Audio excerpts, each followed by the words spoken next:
Hello. Happy spooky season. It's apparently October. I have no sense of time anymore, but here we are.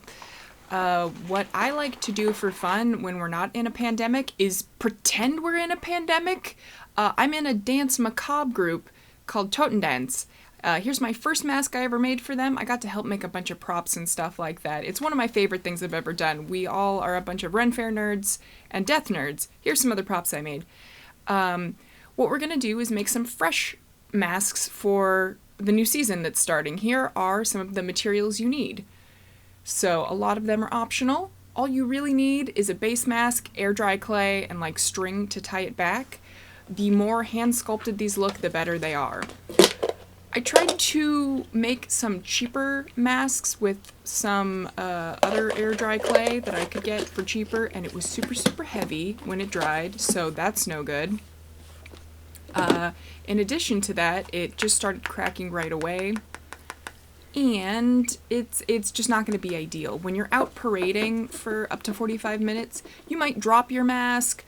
You don't want it to be heavy. It's usually really hot, and you're wearing black and a ton of layers and stuff. So, just an example, these you could probably drop a couple times and then start cracking them. Not the end of the world if it's just your one-off Halloween costume, just saying. I personally want ones that are going to last a few seasons, though. So if you just want to make a spooky skull mask for Halloween, this air dry clay from Crayola might work for you. It's just sort of heavy.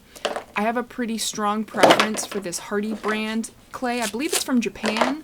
I have to order it offline, and it's about $10, but it's a lot easier to work with. It doesn't crack like this stuff did.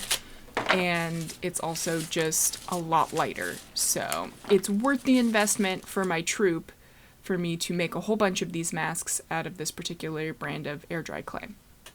So I went through 2 sleeves of that clay so far, and I probably need to order more.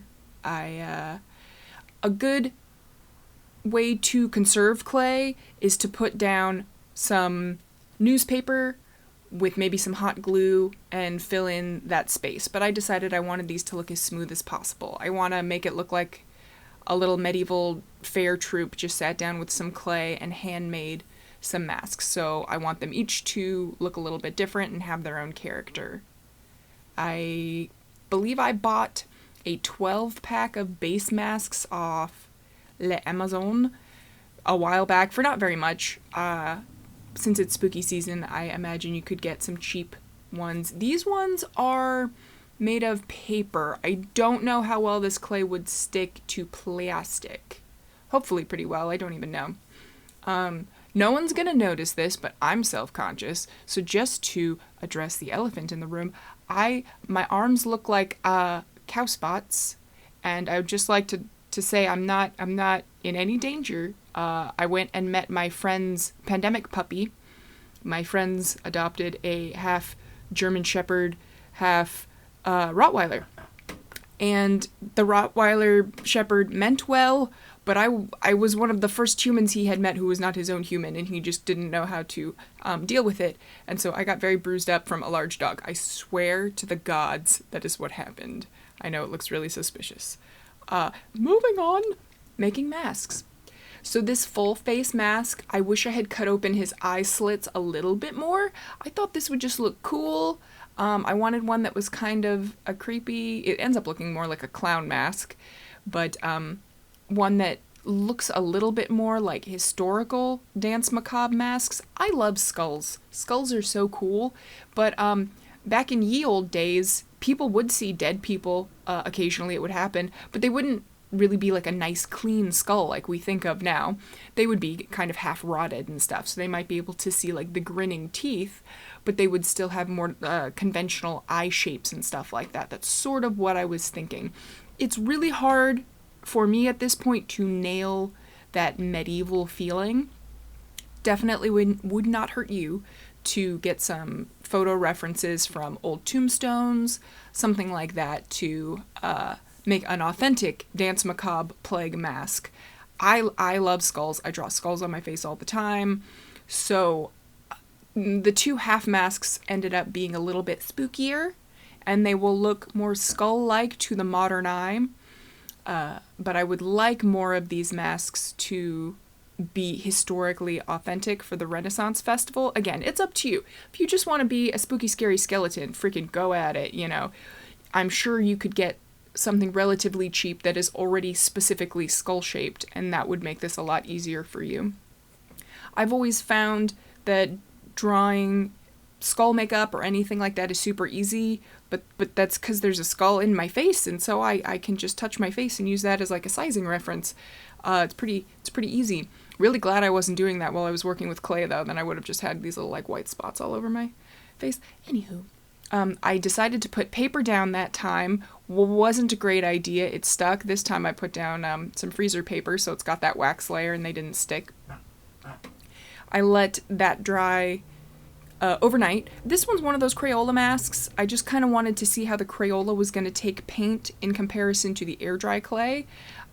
It's far more porous, so it sucked it up really quickly. It still looked kind of interesting, but I used a little bit of a spray bottle to go back and forth, try to make it more of a wash. I really like how the paint goes down on this hardy clay a lot more. By the way, I also had the spray bottle during the sculpting process. I would spritz down the whole surface and use that to make it smoother. It's up to you if you want to have all kinds of texture.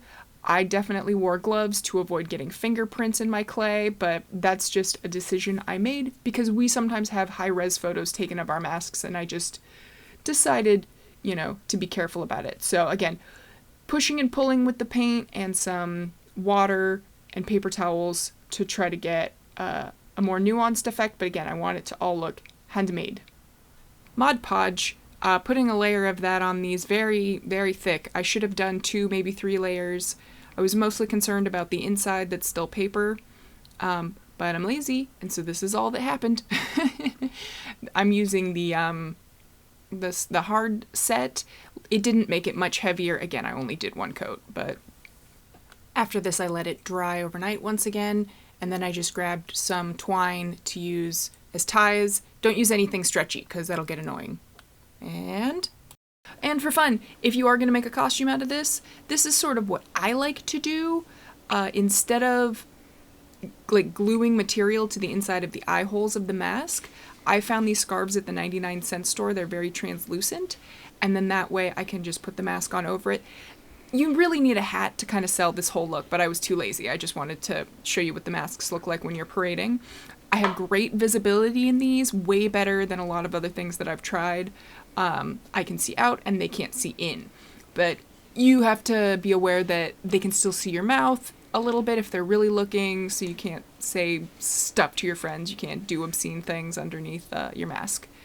But I'm pretty happy with how these came out for just a quick 3 project. I want to make another 3. I don't think I'll vlog that process, but I wanted to share for the spooky season how I make some quick and easy skull masks, because they are something me and my troupe like to use year-round.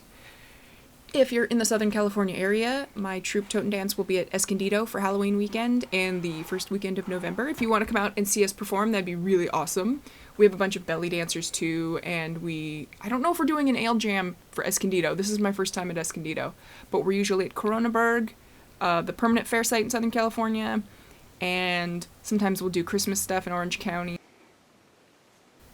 Anyway, thanks for watching. Check out how lightweight these guys are.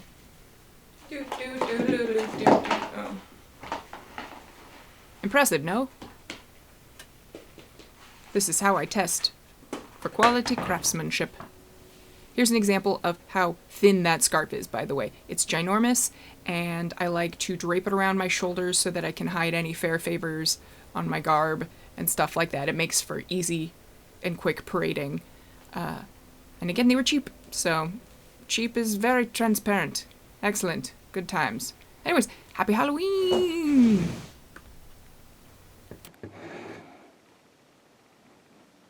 P.S. I love you.